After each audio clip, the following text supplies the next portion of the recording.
c'est que nous soyons à l'image de Jésus. Donc après cette phase de sanctification et de purification, nous continuons notre sanctification parce qu'il y a encore beaucoup de choses dans nos vies, quel que soit notre niveau, il y a encore beaucoup de choses dans nos vies que le Saint-Esprit enlève au fur et à mesure. Et pour faire ce travail, le Saint-Esprit utilise le feu de la sanctification. Nous allons voir ce matin ce que c'est que ce feu de la sanctification. Amen. Amen. Grand 1, le feu de la conviction du péché. Le feu de la conviction du péché. Dans Jean 6, verset 44, Jésus a dit, nul ne peut venir à moi si le Père qui m'a envoyé me l'attire, et je le ressusciterai au dernier jour. Jésus a dit, nul ne peut venir à lui. Vous savez, c'est une grâce d'avoir une église remplie, mais c'est encore mieux si cette église est remplie par les enfants de Dieu. Parce que ici, Jésus dit une vérité fondamentale. Pour qu'une personne devienne réellement chrétienne, cette personne doit obligatoirement être attirée par Dieu. C'est que quelque chose doit se passer dans sa vie. Quelque chose de fondamental qui fait que cette personne change de vie. Et cette chose, c'est le feu de la conviction du péché. Et ce feu vient bouleverser totalement la vie de cette personne. C'est que cette personne devient une autre personne. Dans le monde, un homme naturel, une femme naturelle peut avoir des regrets, peut avoir des remords, peut avoir la culpabilité, peut avoir beaucoup de choses lorsqu'il pose un mauvais acte. Mais ces choses ne vont pas plus loin que ça. Parce que quelques temps après, la personne peut reproduire les mêmes choses, les mêmes erreurs. Mais lorsque le feu de la conviction du péché vient dans la vie de quelqu'un, ce feu vient produire une transformation profonde. Une transformation qui fait que cette personne devient une nouvelle créature. Dans Acte 2, verset 37, après avoir entendu ce discours, ils eurent le cœur vivement touché et il dira à Pierre et aux autres apôtres, oh frère, que ferons-nous? Ici, c'est la première prédication de l'apôtre Pierre juste après la Pentecôte. Et la Bible dit qu'à cette époque, quand il y avait une fête à Jérusalem, il y avait plein de monde. Des gens qui venaient de toutes parts, qui sont venus faire cette fête-là. Et après cette prédication de l'apôtre Pierre, certains ont été vivement touchés. Et la Bible dit que ceux qui ont été touchés étaient 3000 personnes. C'est que 3000 personnes ont été touchées. Mais il y avait dans cette foule des centaines de personnes, des centaines de milliers de personnes. Mais 3000 ont été touchés. Et ces personnes ont été touchées à tel point qu'ils vont choisir ce jour-là de changer de vie. Et ce sont ceux-là qui sont devenus les premiers chrétiens. Parce qu'il y a ce feu de Dieu qui les a touchés. Ce feu n'a pas touché les autres, ils étaient nombreux. Mais tous ceux qui étaient touchés par ce feu ont ressenti une profonde angoisse. C'est comme une crise. C'est une prise de conscience profonde qu'on ressent pour le péché. Et cette prise de conscience, elle est tellement profonde que c'est par rapport à Dieu. Ce n'est pas par rapport aux autres. On se sent perdu et on a besoin de l'aide de Dieu. Et ça, c'est le feu de conviction initiale qui se produit dans la vie de toute personne pour amener cette personne à devenir chrétienne. Après, il y aura encore le feu de conviction pour d'autres choses. Et nous verrons ça plus tard. Mais nous devons faire la différence entre la repentance et la culpabilité. Parce que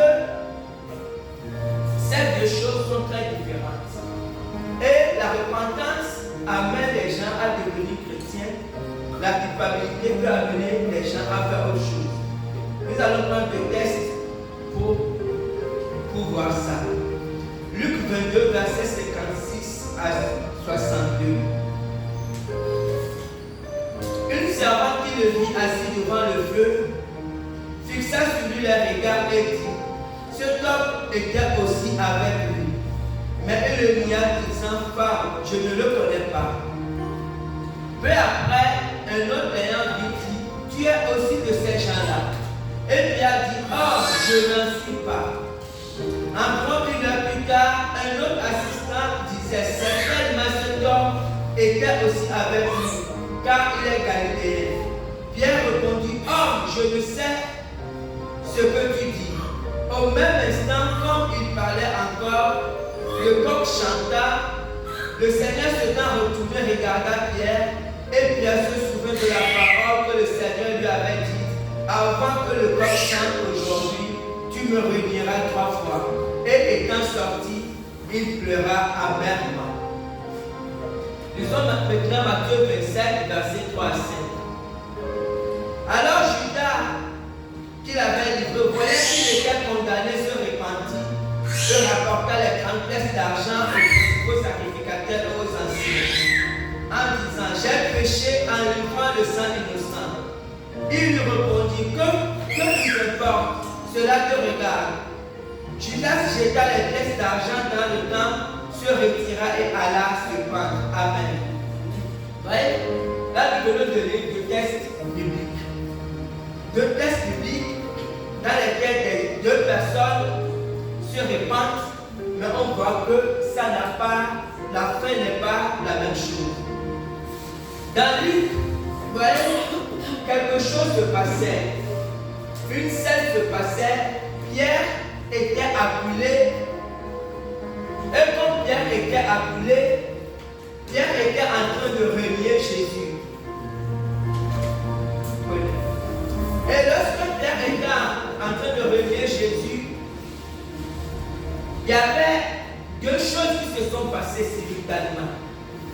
Le coq a chanté et Jésus s'est retourné. Vous savez, Jésus était entouré de personnes qui le maltraitaient. Vous comprenez? Même dans cette grande souffrance qu'il avait, Jésus s'est retourné et son regard a croisé les regards de Pierre. Pourquoi Jésus a fait cela? C'était tellement important.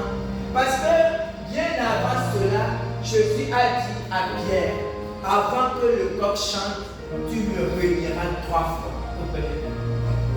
Parce que Satan avait fait un projet sur Pierre. Satan devait traiter Pierre. Satan devait détruire Pierre par la culpabilité. Et Jésus avait averti Pierre, mais Pierre se disait que c'était impossible. Pierre ne pensait pas qu'il irait jusqu'à régner le maître. Mais lorsqu'il était acculé, c'est exactement ce que Jésus lui a dit qui arrivait. Et pour sortir Pierre de cette situation, Jésus a utilisé le feu de la conviction du péché. Vous savez, lorsque le coq a chanté, Pierre se rappelait ce que Jésus lui avait dit. Et au même moment, Jésus aussi le fixait. Donc leurs regards se sont croisés. Et quand leurs regards se sont croisés, Pierre se rappelait, et la Bible dit que Pierre est parti. Il est parti pleurer. Vous savez, ce n'est pas ce que nous faisons. Vous savez, le feu de la boue de péché, ce n'est pas ce que nous faisons souvent. Peut-être que tu as menti, ou tu as volé, ou tu as fait quelque chose de péché.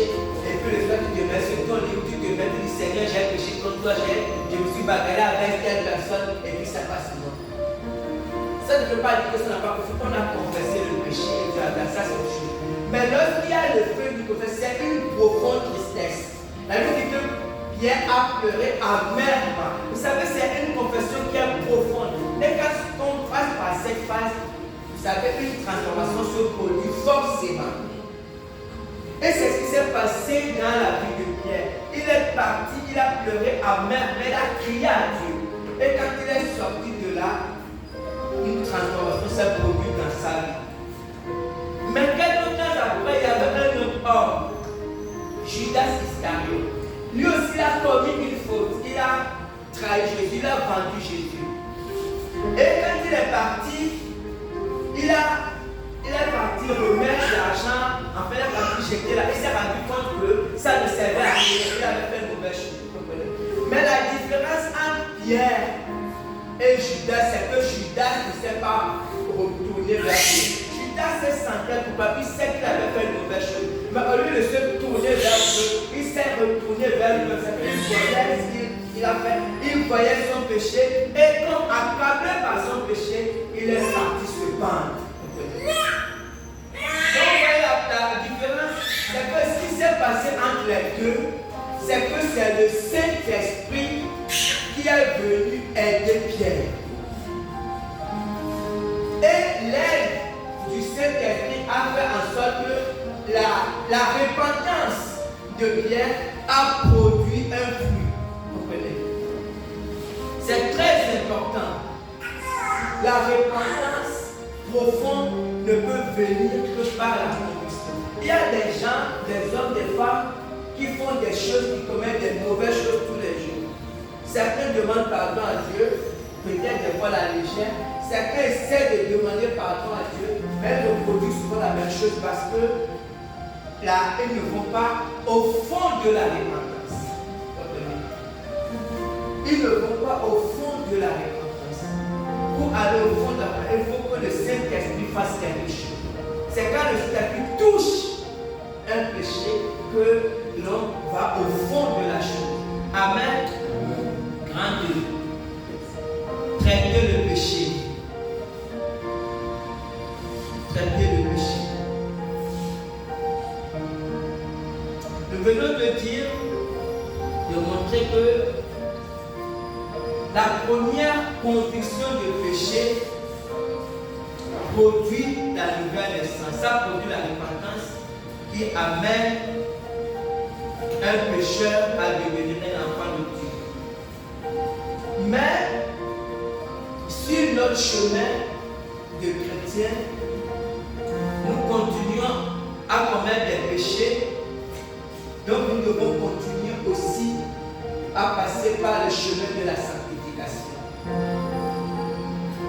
Mais ce que nous devons faire, un homme, une femme, un chrétien, une chrétienne, au moment où on se présente devant Dieu, en principe, nous devons être libres de tout péché. Libre de tout péché, c'est-à-dire que c'est un moment où tu te présentes devant Dieu. Peut-être que tu te mets à genoux pour prier, ou pour chanter un cantique, ou pour venir à l'église.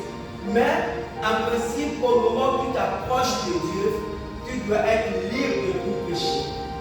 Ça ne veut pas dire que tu es totalement sanctifié, non. Libre de tout péché, ça veut dire que tu as confessé tous les péchés que tu connais. C'est que tu te rappelles que je me suis battu avec quelqu'un, j'ai insulté quelqu'un, j'ai volé, j'ai fait.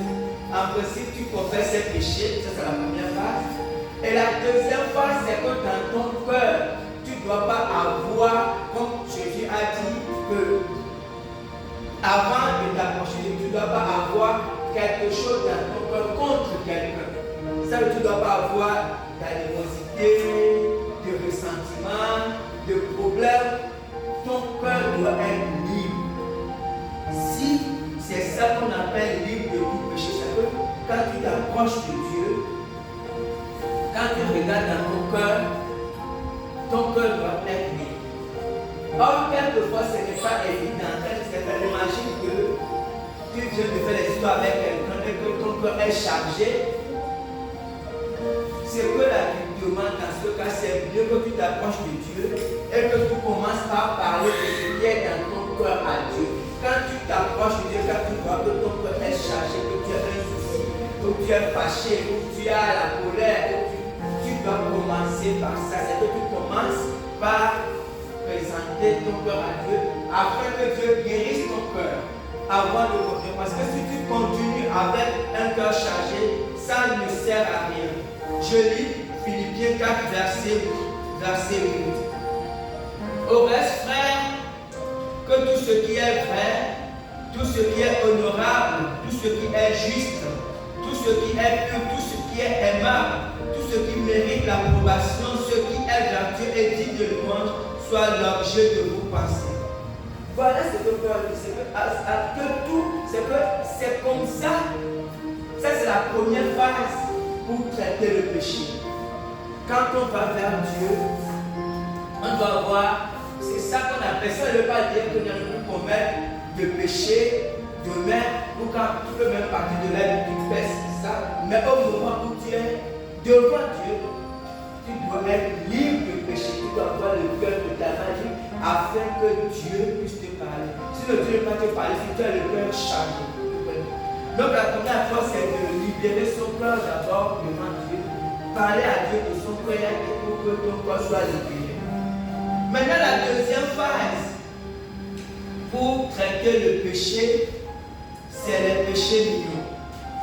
Les péchés mignons, ça c'est beaucoup plus compliqué parce que c'est des choses, vous savez, lorsqu'on devient chrétien, on est né de nouveau, on aime Dieu, ça c'est vrai, mais on doit avoir dans sa vie des choses qu'on appelle péchés mignons. En fait, ils sont les talons d'Achille, on peut dire ça, en fait, talons d'Achille, ce sont ce qu'on appelle les portes dans la vie chrétienne, les portes ouvertes. Ce sont les points faibles d'un chrétien.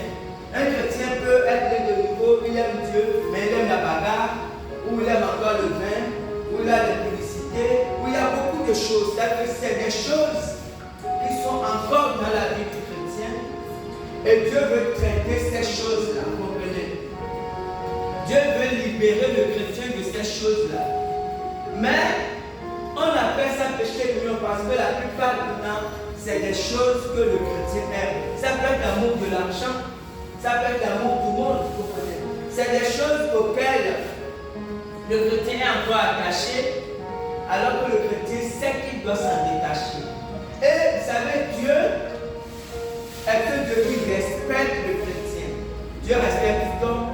Tant qu'on est attaché à quelque chose, Dieu nous laisse avec ça. Pour qu'on soit délivré de ça, il faut qu'il y ait une crise. C'est qu'il faut qu'à un moment donné, on ait comme une crise. C'est quelque chose de difficile qu'on crie à Dieu pour que Dieu nous délivre. Si on peut passer toute notre vie chrétienne, on aura toujours ça. Or, quand on a ça, on aura du mal à avancer avec Dieu. Lisons un texte pour vous faire comprendre ce que j'ai dit. Luc 7, verset 2 à 10. Il vit au bord du lac deux barques, d'où les pêcheurs étaient descendus pour laver leurs filets. Il monta dans l'une de ces barques qui était à Simon, et il le pria de s'éloigner un peu de terre. Puis il s'assit, et de la barque il enseignait la foule. Lorsqu'il cessait de parler, il dit à Simon: avance en plein eau et jetez vos filets pour pêcher. Simon lui répondit: Mère, nous avons travaillé toute la nuit sans rien faire, mais sur ta parole je jetterai le filet. L'ayant jeté, il prit une grande quantité de poissons et leurs filets se rompèrent. Ils firent signe à leurs compagnons qui étaient dans l'autre barque de venir les aider. Ils vinrent et ils remplirent deux barques au point qu'elles enfonçaient.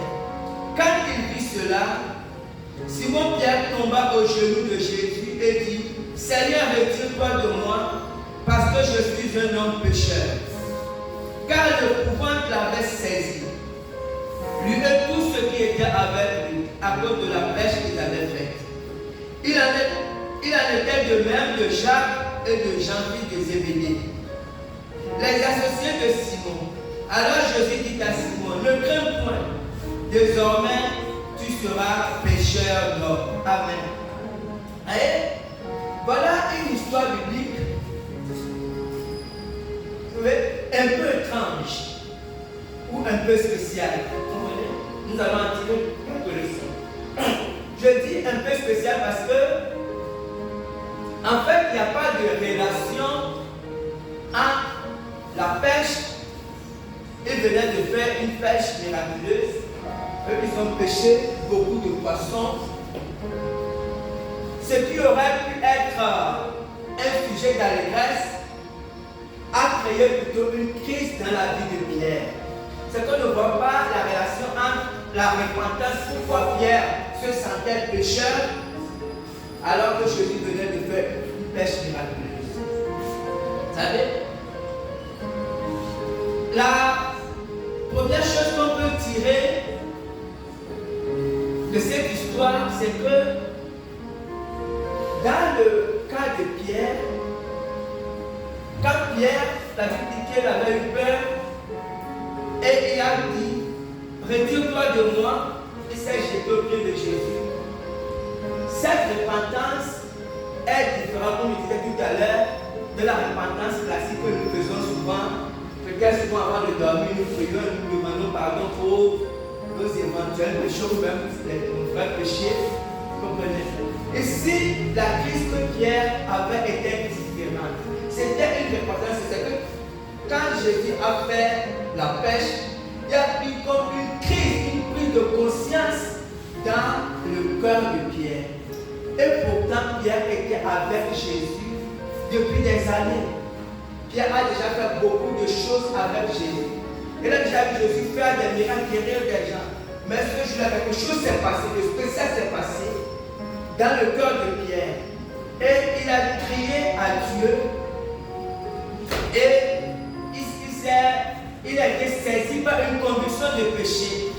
Et c'était tellement fort que Pierre ne l'a pas fait en cachette. Il a fait devant tout le monde parce qu'ils étaient nombreux. C'est la première chose. La deuxième chose, c'est qu'ils étaient nombreux, vous comprenez. Mais seul Pierre a été touché. Ils étaient nombreux, ceux qui faisaient la pêche, et ils ont appelé d'autres personnes pour venir les aider. Mais c'est seulement Pierre qui a ressenti, vous savez, ce sentiment, cette crise. Pierre a été le seul à ressentir ça. Pourquoi? Parce qu'en fait, ce jour-là, c'est lui que Dieu voulait toucher. Vous comprenez bien? On peut être des centaines de milliers de personnes. Quelqu'un peut prêcher, ou on peut écouter quelque chose à la radio, ou même quelqu'un peut être en train de chanter un cantique. Et tous les autres peuvent être distraits, mais peut-être qu'une ou deux personnes seules peuvent être touchées, parce que c'est ceux-là que Dieu voulait toucher. Et ce jour-là, par cette pêche-là, Dieu voulait toucher spécifiquement la pauvre Pierre. La deuxième chose qu'on peut tirer, ici, Dieu s'est servi d'une pêche, mais Dieu peut se servir de n'importe quelle situation pour créer une crise dans la vie d'une personne. Mais la plupart du temps, au fil des événements, en fait, nous ne sommes pas sensibles. Nous sommes distraits ou nous sommes très occupés ou préoccupés par nos soucis. Parce que vous savez ce qui s'est passé ici? Là, c'est parce que Pierre a été réceptif. Quelque chose se passait, quelque chose de banal. Jésus a prêché, j'ai dit allons faire la pêche. Et Pierre s'est senti saisi par le Saint-Esprit. Parce que Pierre était aussi réceptif. La plupart du temps, des fois lors des prédications, Dieu peut toucher quelqu'un. Quelqu'un peut ressentir quelque chose comme une éjaculation du Saint-Esprit, mais ça ne dure pas. C'est ce que Jésus appelle les gens sur le long du chemin. C'est qu'ils reçoivent quelque chose, un toucher de Dieu, mais ils ne vont pas au fond des choses. C'est que très rapidement, ils reviennent à leur quotidien. Ils pensent à leur souci, à telle chose, ce qui fait que ce que Dieu voulait faire dans leur vie s'envole, disparaît. Et ces personnes ne peuvent pas changer, ces personnes ne peuvent pas avancer avec Dieu. Parce que lorsque Dieu crée une crise dans la vie de quelqu'un, c'est parce que Dieu veut atteindre un objectif. Ou Dieu veut transformer cette personne, ou Dieu veut délivrer cette personne, ou Dieu veut dire quelque chose à cette personne. Vous voyez, la dernière chose à la fin, le verset 10, Jésus a dit à Pierre, ne crains point, désormais tu seras pécheur d'hommes. Vous comprenez? Pierre, vous savez, le cheminement de Pierre avec Jésus a fait en sorte qu'il a reçu une parole. Il était pécheur. Il était spécialisé dans la pêche, vous comprenez? Mais Dieu avait un projet de faire de lui un pécheur d'homme. C'est ce qu'il est devenu plus tard. Il était devenu pécheur, effectivement. Mais pour que cela arrive, il fallait qu'il se laisse transformé par Dieu. Et pour être transformé par Dieu, en fait, Dieu utilise, j'aime le quotidien. C'est vrai que Dieu peut nous parler quand nous sommes dans sa présence, mais comme nous sommes de moins en moins dans la présence de Dieu, comme nous sommes beaucoup plus occupés par beaucoup de choses, Dieu peut utiliser nos circonstances pour essayer de capter notre attention. Donc nous devons être sensibles pour que petit à petit nous soyons transformés par Dieu.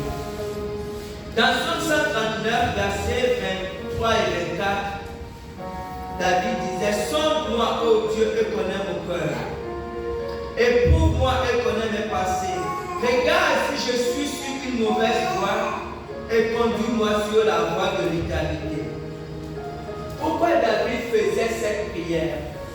Parce que David savait que, en tant qu'homme, même s'il était un homme selon le cœur de Dieu, il y avait sûrement beaucoup de choses dans sa vie que Dieu voulait encore régler. Et en tant que chrétien, nous devons souvent faire cette prière. Parce que nous pouvons avoir une idée sur nous-mêmes. Mais Dieu nous voit d'une autre façon. Nous devons demander à Dieu de nous montrer notre cœur tel que lui, il le voit. Parce que, vous savez, on peut, quel que soit notre niveau de sanctification, il y aura forcément encore beaucoup de choses à régler dans notre vie. Donc, c'est lorsque nous demandons à Dieu de nous montrer notre cœur tel que lui, il le voit, que Dieu nous révèle des choses qui nous amènent à changer. Amen. Amen. Grand 3, et je vais terminer avec ça, le baptême de feu. Luc 3, verset 16. Il leur dit à tous: moi je vous baptise d'eau, mais il vient celui qui est plus puissant que moi. Je ne suis pas digne de délier la couronne de ses souliers. Lui, il vous baptisera du Saint-Esprit et de feu. Dimanche dernier, je disais que Dieu se déplace toujours dans le feu. Comme Élie a dit, le Dieu qui répond par le feu. En fait, le Saint-Esprit, c'est pareil, il est Dieu. Il se déplace, tout ce que Dieu fait. En fait, Dieu le fait toujours au travers du feu. Et le Saint-Esprit aussi se déplace. Quand il baptise quelqu'un, en fait, il vient habiter dans le cœur de quelqu'un. C'est ça le baptême. Il vient couvrir quelqu'un, c'est ça le baptême. Mais il vient aussi avec le feu. C'est ce que Jean-Baptiste disait, qu'il vous baptisera le Saint-Esprit, mais aussi de feu, parce que les deux vont de pair. Et effectivement, lorsque quelqu'un est baptisé du Saint-Esprit, il reçoit deux feux. Il reçoit maintenant deux baptêmes de feu. Le premier baptême de feu, c'est le baptême de feu d'amour. Quand on voit souvent les gens être remplis du Saint-Esprit, vous voyez qu'ils sont zélés pour Dieu, ils sont différents. Pourquoi? Parce que Dieu allume un feu dans leur cœur.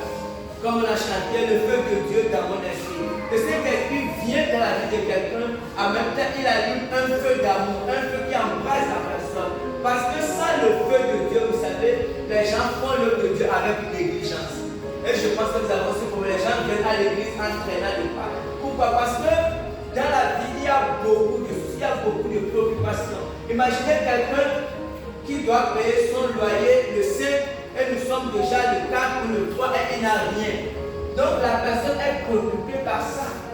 Il pense à son loyer, comment j'ai fait pour payer. Donc pour que cette personne puisse, malgré ses difficultés, venir à l'église avec elle, il lui faut forcément le feu. S'il n'y a pas le feu, la personne va venir en fait malgré elle.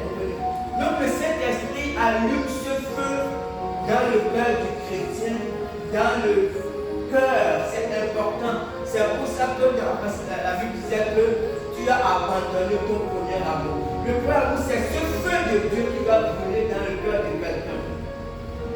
Et le second feu, c'est un feu de purification. C'est un feu de purification. Lorsque le feu de Dieu vient dans la vie de quelqu'un, il vient consumer, il vient brûler les choses, certaines choses, il vient brûler l'amour du monde. L'amour, quand vous voyez les gens courir après l'argent, l'argent a une grande puissance.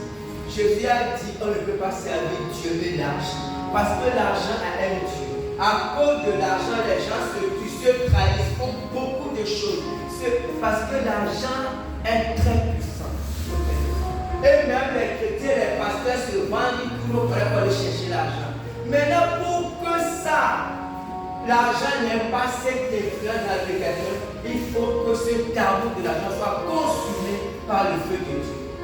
Mais quand un chrétien, une chrétienne n'a pas le feu de Dieu dans sa vie, il aura des problèmes à servir au Dieu. C'est pour ça que Jean-Baptiste a dit qu'il vous baptisera de Saint-Esprit, mais aussi de feu. Amen. Amen.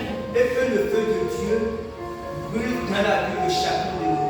Amen. Amen. Que le Seigneur bénisse sa parole.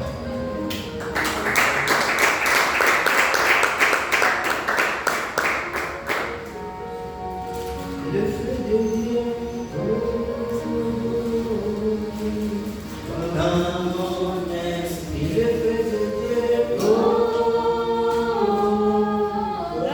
mon esprit, le feu de Dieu dans mon esprit, le Saint-Esprit dans mon esprit, le feu de Dieu dans mon esprit, le Saint-Esprit dans mon esprit, le feu de Dieu dans mon